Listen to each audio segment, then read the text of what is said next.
नमस्कार, स्वागत है आपका। आप देख रहे हैं हमारी खास पेशकश लीगल हेल्पलाइन और मैं हूं आपके साथ अनंत त्यागी। इस देश का लोकतंत्र इस देश की खूबसूरती का एक अभिन्न अंग है, जहां जनता का जनता के लिए जनता द्वारा शासन के एक सूत्र पर चलते हुए हर एक नागरिक को समानता के साथ स्वेच्छा से जीने का अधिकार दिया जाता है। लोकतंत्र की आत्मा संविधान को कहा जाना गलत नहीं होगा और इसी संविधान का प्रेमबल यानी संविधान की प्रस्तावना भी समाज के हर व्यक्ति के लिए समता और न्याय की बात करता है। कानून हर समस्या के सही प्रारूप में समाधान के लिए मौजूद है, लेकिन सही जानकारी ना होने या कानूनी पेचीदगी के चलते समाज का एक बड़ा हिस्सा सही समय पर न्याय हासिल करने में असमर्थ महसूस करता है। और इसी अंतर को खत्म करने के लिए इंडिया लीगल रिसर्च फाउंडेशन के इनिशिएटिव लीगल हेल्पलाइन में हम यहां मौजूद है आपके लिए हर कानूनी समस्या में आपके लिए निःशुल्क और बेहतर सहायता के लिए। और आज जिस विषय पर बातचीत के हम यहाँ पर है वो है प्रोबेशन ऑफ ऑफेंडर्स एक्ट को लेकर। 1958 का एक्ट है, तो इस मामले में अगर आपको कोई भी कानूनी सलाह, कानूनी जानकारी चाहते हैं तो आप सीधे हम तक जुड़ सकते हैं। इसके अलावा अगर कोई और कानूनी दिक्कत भी आपके सामने है, आपके जहन में है, तो आप सीधे हम तक जुड़कर हमसे बेहतर और निःशुल्क सहायता आप प्राप्त कर सकते हैं। हमारे फोन नंबर्स हमारे खुल चुके हैं और फोन नंबर्स लगातार आपकी स्क्रीन पर फ्लैश भी हो रहे हैं। इन नंबर्स पर फोन करते हुए आप हम तक जुड़ सकते हैं, बेहतर और निःशुल्क कानूनी सहायता आप हमें प्राप्त कर सकते हैं।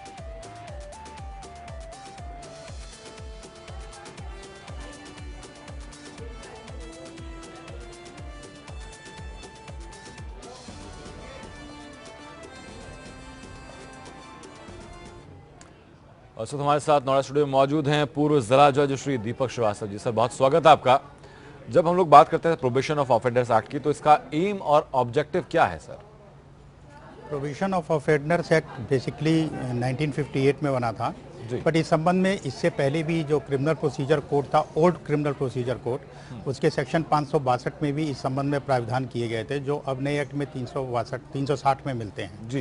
प्रोविजन पे छोड़ने का जो मुख्य उद्देश्य ये है कि पहले क्रिमिनल लॉ में रिट्रीब्यूटिव थ्योरी होती थी, जो कि किसी को दंड दे दिया जाए जी। पर समय के साथ साथ जैसे समाज का विकास होता गया तो लोगों की सोच बदलती गई और ये हुआ कि इन लोगों का जो ऐसे क्रिमिनल हैं जिनकी परिस्थिति वश या किसी अज्ञानतावश या किसी ऐसे कारणों से जो कि उनका क्रिमिनल इंटेंट नहीं शो करते हैं, अगर अपराध किया जाता है तो उनको रिफॉर्मेटिव थ्योरी का लाभ दिया जाए।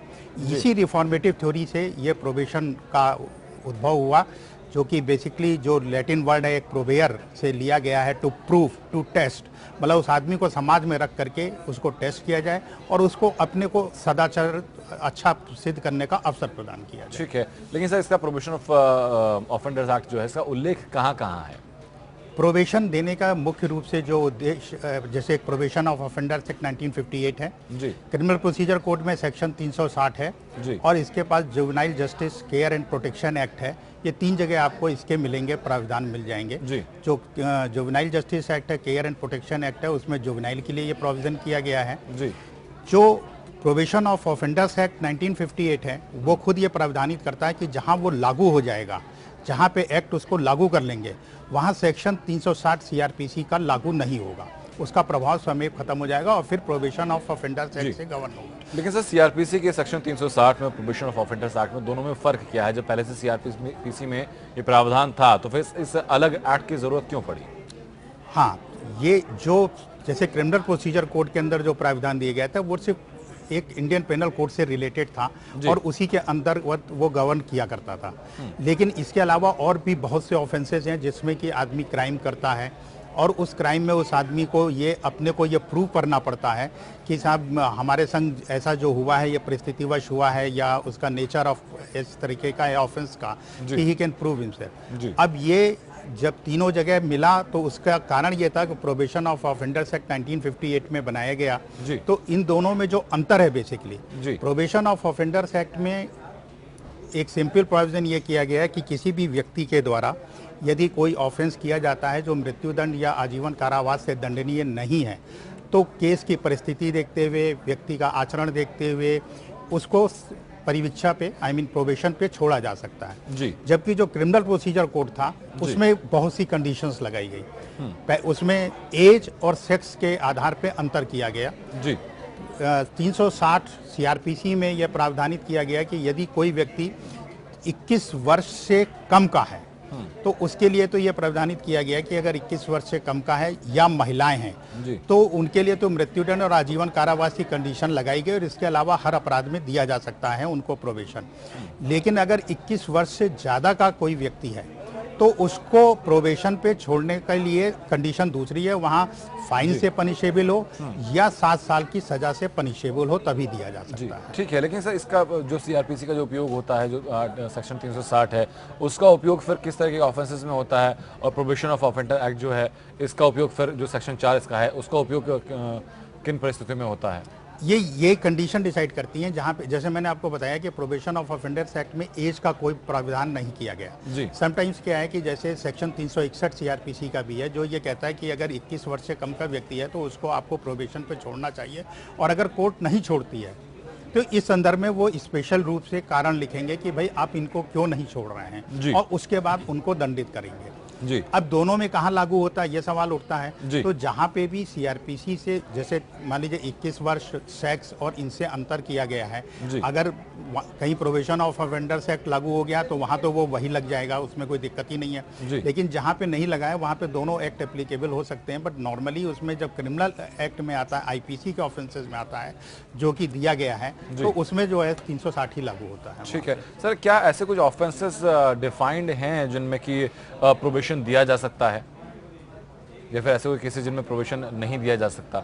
नहीं, वो सेंटेंसेस से ही डिफाइन किया गया है। मैंने आपको जैसा कि बताया कि यदि 21 वर्ष से कम की आयु है जी। तो उस अवस्था में क्या कंडीशन होगा, और 21 वर्ष से अधिक की आयु और महिलाओं के बारे में क्या प्रोविजन होंगे जी।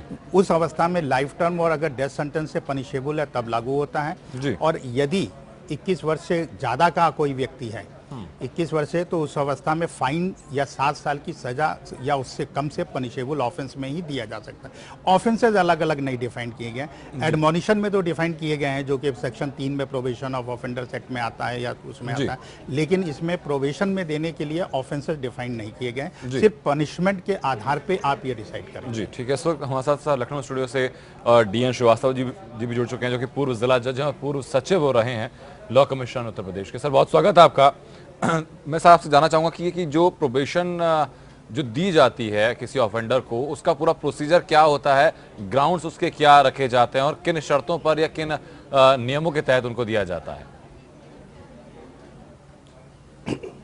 देखिए, सबसे पहले तो एक्यूज का जो ट्रायल होता है जी, और जिस धारा में उसका मुकदमा चलता है, न्यायालय जब उसको दोषी पाती है तब इस दंड प्रदान किए जाने के समय यह निर्धारण किया जाता है कि क्या अपराध इस प्रकृति का है जो गंभीर है, या इस प्रकार का अपराध है जो परिस्थितिवश या किसी कारणवश घटित हो गया हो जी, और उसकी प्रकृति गंभीर नहीं है।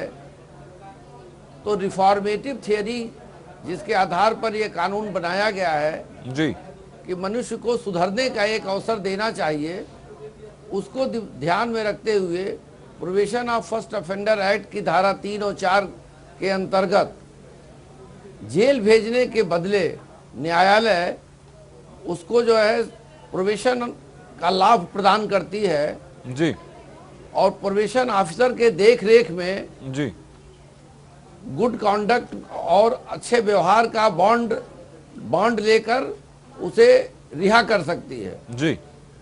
जो प्रोबेशन ऑफिसर की बात आपने कही है सर, तो प्रोबेशन ऑफिसर कौन होता है? जिला प्रोबेशन अधिकारी जो है ये एक अलग स्वतंत्र अधिकारी है, अथॉरिटी है, जिनका मुख्य रूप से रोल ये है कि जितने भी अपराधी हैं उनका विवरण तैयार करना, उनके में सुधार कैसे लाया जाए उसके संबंध में योजना चलाना, उनको शिक्षित करना, जिससे कि वो अपराध के अन्य अपराधियों के संगत में न पड़ सकें जी। इसलिए जिला प्रोबेशन अधिकारी का पद सृजित किया गया है सभी जिलों में। ठीक है। दीपक जी आपसे जानना चाहूंगा, न्यायालय उनका प्रयोग करती है। जी दीपक जी, कि जो प्रोबेशन ऑफिसर होता है उनकी ड्यूटीज क्या क्या डिफाइंड होती हैं? जैसा कि अभी आपको पहले बताया कि जो प्रोबेशन अफसर हैं ये स्टेट गवर्नमेंट की तरफ से अपॉइंट किए जाते हैं जी, और इनका कर्तव्य ये होता है कि जब किसी अभियुक्त को कोर्ट के द्वारा प्रोबेशन पे छोड़ा जाता है तो उसमें टर्म्स एंड कंडीशंस लगाई जाती हैं। तो जिन टर्म्स एंड कंडीशंस को कोर्ट के द्वारा इम्पोज किया जाता है जी। उनकी ये ड्यूटी है कि वो ये देखें कि ये टर्म्स एंड कंडीशंस का वायलेशन ना हो, और अगर वायलेशन होता है तो ये उनकी ड्यूटी है कि वो कोर्ट को रिपोर्ट करेंगे कि साहब इसका वायलेशन हो रहा है, और उस अवस्था में दूसरे प्रोविजन दिए गए हैं कि आप उसको रिकॉल करेंगे और बुलाएंगे। तो बेसिकली कोर्ट्स के ऑर्डर्स के एक इम्प्लीमेंटेशन का उनका होता है, बाकी उनका ये प्रोबेशन का है। यहाँ थोड़ा सा मैं और बता देना चाहूँगा कि प्रोबेशन ऑफिसर जो कोर्ट एक्ट में डिफाइन किया गया है उसमें प्रोबेशन ऑफिसर के अलावा कुछ संस्थाएं भी ऐसी हैं जो स्टेट गवर्नमेंट के द्वारा नामित की जा सकती हैं, जो कि प्रोबेशन का वर्क देख सकते हैं जी। या उनके नीचे कोई व्यक्ति विशेष को भी इस अधिकार से अधिकृत किया जा सकता है। जी ठीक है। इस वक्त सर सुल्तानपुर से बिंदु हमारे दर्शक में जुड़ चुके हैं। बिंदु, अपनी बात आप रखें, कैसे आपकी सहायता हम लोग कर सकते हैं? जी हाँ, आपकी मदद की बहुत जरूरत है। जी बताएं। जी, जैसे हमारी शादी हो गई है जी। हमारे पास बच्चे हैं और मेरे जो हस्बैंड है वो हमको मतलब नहीं रखते हैं, घर से बाहर निकालते हैं। जी। हाँ, और मेरी जो सास है वो हमको गाली देती है और बार बार घर से बाहर निकाल देती, खाना नहीं देती है और ना ही बनाने देती है, और कभी जाओ अपने मायके, मुझे मायके बार बार भेजती हैं। तो क्या इस संबंध में कोई रिपोर्ट आपने लिखाई है, कहीं शिकायत की है आपने इस बात की? तो कहाँ पे रिपोर्ट लिखा है? हम आप ही से तो मदद मांग रहे हैं, इसके मतलब किस जगह दरखास्त दें? ठीक है, दीपक जी मैं चाहूंगा कि आप बताएं बिंदु को कि क्या सही रास्ता इनको अपनाना होगा। पतियों द्वारा प्रताड़ित महिलाओं के संबंध में विभिन्न कानून हैं। जैसे आप कोई अगर पति आपको घर से निकाल रहे हैं या मारते पीटते हैं तो डोमेस्टिक वायलेंस एक्ट के अंतर्गत आप मुकदमा उनके खिलाफ न्यायालय में जाकर के दरखास्त दे सकती हैं वकील के माध्यम से जी। या अगर आपको उन्होंने घर से निकाल दिया है तो रुपये पैसे के लिए आप उनको 125 के CRPC के अंतर्गत भी मुकदमा कर सकते हैं कि हमको जो है उनसे खर्चा दिलाया जाए। आदमी को धारा कुछ बेहतर समझ में नहीं आई, मैं चाहूंगा कि आप उनको प्रोसीजर बताएं कि आप कहाँ दंड प्रक्रिया वकील से मिलकर के आप दंड प्रक्रिया संहिता के अंतर्गत ये प्रार्थना पत्र दिला सकते हैं कि हमको अपने पति से खर्चा दिलाया जाए अगर वो उन्होंने निकाल दिया है। सपोज कीजिए कि वो आप उसी घर में रहना चाहती हैं तो जो इसमें डोमेस्टिक वायलेंस एक्ट होता है उसमें ये एप्लीकेशन आप दे सकते हैं कि हमको ये मारे पीटे ना, हमको घर में रहने का अधिकार दें, हमारा खर्चा दें, हमको खाना पीना दें। वहाँ पे भी ये प्रार्थना पत्र आप दे सकते हैं। दोनों क्या सर वकील के पास जाने से पहले उनको थाने में जाकर शिकायत दर्ज करानी चाहिए? इन मुकदमों को करने के लिए आपको न्यायालय प्रथम सूचना रिपोर्ट दर्ज कराना आवश्यक नहीं है कोई भी रूप से। ठीक है बिंदु, अभी काम कर सकती हैं अगर थाने जाकर इस बारे में शिकायत दर्ज करा सकती हैं। आपकी शिकायत लिखी जाएगी, उसके ऊपर कार्रवाई की जाएगी, उसके बाद आप वकील की सहायता से इस केस को आगे लेकर ले जा सकती हैं। इस बीच में अगर आपके सामने कोई दिक्कत आती है तो वापस आप हम लोग जुड़ सकती हैं और बेहतर और निःशुल्क सहायता इस संबंध में आप वापस हमसे ले सकती हैं। बहुत बहुत शुक्रिया आपका हम लोग जुड़ने के लिए। इस वक्त जम्मू से हमारे दर्शक जुड़ चुके हैं हम तक। सर अपनी बात आप रखें, कैसे आपकी सहायता हम लोग कर सकते हैं? रतन जी,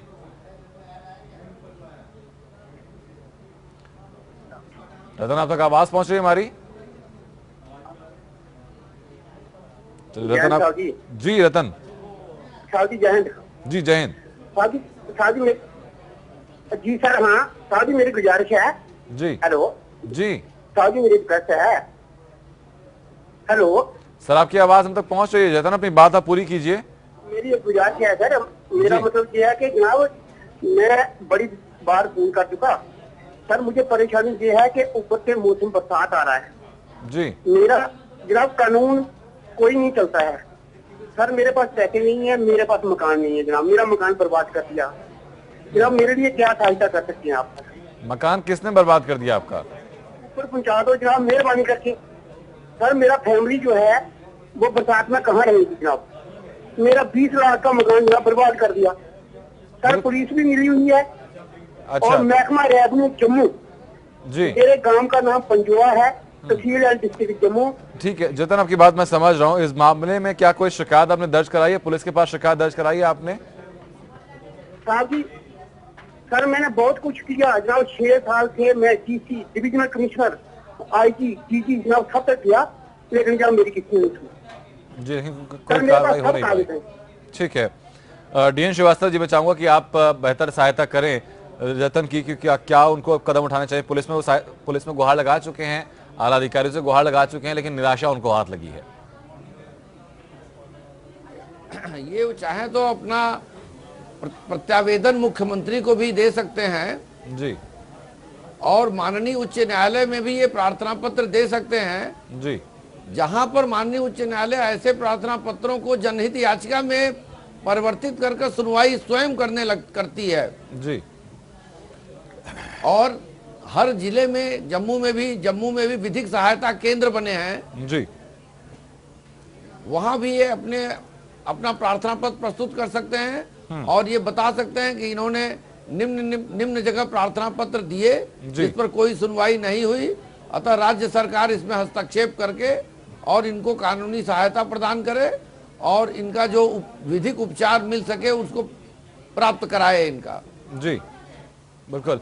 तो जैसा कि सर ने बताया आपको कि आप जो अलग अलग जो लीगल हेल्पलाइन सेंटर्स होते हैं वहां जाकर अप्लाई कर सकते हैं और जो मुख्यमंत्री को सीधा भी इस मामले में आप एक प्रार्थना पत्र दे सकते हैं। वहां सर बेहतर सहायता आपको निश्चित तौर पर प्राप्त होगी। नहीं होती है, कोई और समस्या आपके सामने आती है तो वापस आप हम तक जुड़ सकते हैं। बहुत बहुत शुक्रिया आपका हम जुड़ने के लिए। दीपक जी, मैं जानना चाहूंगा कि अगर कोई ऑफेंडर जो होता है वो प्रोबेशन कंडीशन का ब्रीच अगर करता है तो तब क्या प्रावधान है? ऐसी अवस्था में जब कोई व्यक्ति जो कंडीशंस न्यायालय द्वारा इम्पोज की जाती हैं उसके ऊपर अगर उनको ब्रीच करता है तो या तो प्रोबेशन अधिकारी के द्वारा या किसी अन्य स्रोत से जब न्यायालय के संज्ञान में आता है तो न्यायालय उस व्यक्ति के विरुद्ध वारंट भी जारी कर सकता है, सम्मन जारी कर सकता है और उसको तलब कर सकता है। तलब करने के बाद जब उनको कोर्ट के सामने वो आते हैं तो कोर्ट के पास पहला ये होता है कि या तो उसको कस्टडी में लेके जेल भेज दे या उसको पुनः बेल के ऊपर छोड़ दे।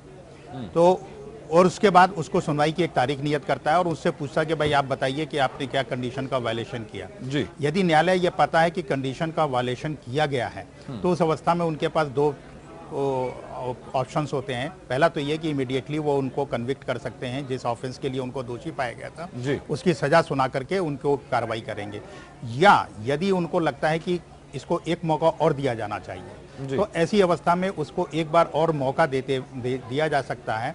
उस अवस्था में 50 रुपये का फाइन भी उनके ऊपर लगाने का प्रोविजन है और लगा करके एक अवसर और देते हैं जिससे कि सदाचरण अपना बनाए रखें। जी ठीक है। डीएन श्रीवास्तव जी, जो सीआरपीसी का सेक्शन 360 है और प्रोबेशन एक्ट का सेक्शन 4 है वो कोर्ट को एम्पावर करते हैं कि किसी भी कन्विक्ट को वो प्रोबेशन दे सकते हैं, लेकिन क्या इसमें कोई ओवरराइडिंग सेक्शन भी है इस चीज के ऊपर? जहां यहाँ प्रोबेशन ऑफ ऑफेंडर एक्ट ये सेंट्रल एक्ट है जी और सीआरपीसी भी सेंट्रल एक्ट है जी, लेकिन जहां स्पेसिफिकली जो है probation of first offender act लागू है वहां और उसके स्पेसिफिक प्राविधान दिए गए हैं जी। तो प्रोबेशन के संबंध में उन्हीं प्राविधानों को लागू किया जाता है जी और बहुत हद तक दोनों प्राविधान करीब करीब एक हैं जी। कुछ मामलों में probation of first offender act के प्राविधान स्पष्ट हैं। एक तो सबसे बड़ी चीज ये है कि अगर probation of first offender act के अंतर्गत आप छोड़ दिए गए हैं तो यह बड़ा स्पष्ट हो जाना चाहिए कि इसमें दंड सजा याफ्ता मुलजिम तो आप माने जाएंगे जी, लेकिन अगर आपको री एम्प्लॉयमेंट के लिए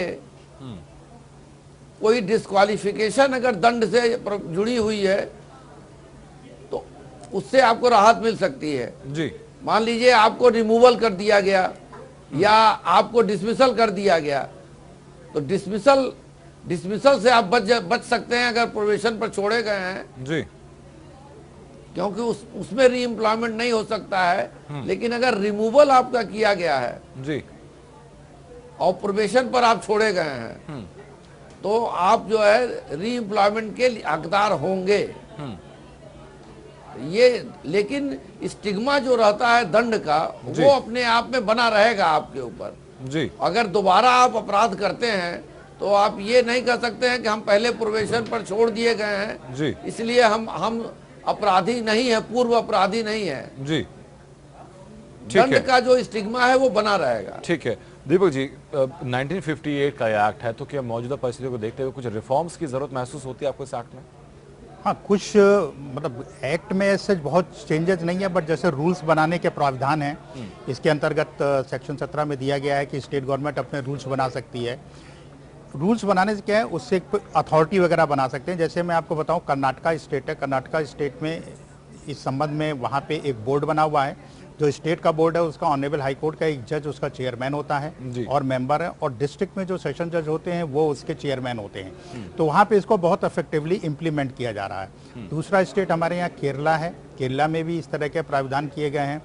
और गुजरात में कुछ करेक्शनल सर्विसेज करके कमेटी बना दी गई हैं, जो कि जो लोग प्रोबेशन पे छोड़े जाते हैं उनको ये देखरेख करते हैं, उनके काम करते हैं जी। तो इस संबंध में जो मुख्य रूप से ये है कि ये चेंजेस जो रिक्वायर्ड है, उसमें सबसे बड़ा चेंज रिक्वायर्ड है कि प्रोबेशन पे छोड़ने के पहले एक रिक्वायरमेंट ये है कि उस आदमी का परमानेंट रेजिडेंस उस मजिस्ट्रेट के जुरिडिक्शन में होना चाहिए।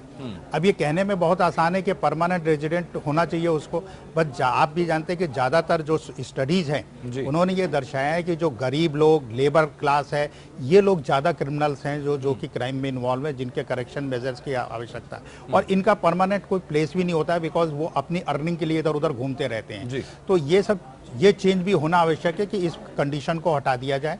और दूसरे चेंजेस इसी प्रकार से हैं कि थोड़ा करेक्शनल सर्विसेज बना दी जाएं लोगों को, जिससे कि ये बताया जा सके कि आप कुछ किसी, मान लीजिए कोई आदमी प्रोबेशन पे छोड़ता है, अगर उसको किसी आप काम में लगा दें तो वो ज़्यादा अच्छा होगा, बजाय इसके कि वो समाज में ऐसे ही घूमता रहे। ठीक है सर, बहुत बहुत शुक्रिया आप दोनों लोगों का इस चर्चा में शामिल होने के लिए और बेहतर सहायता हमारे दर्शकों को करने के लिए और बेहतर जानकारी इस बारे में उनको देने के लिए।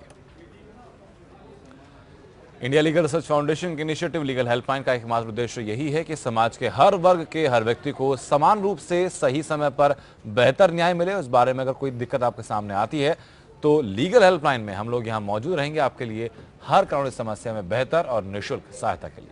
नमस्कार।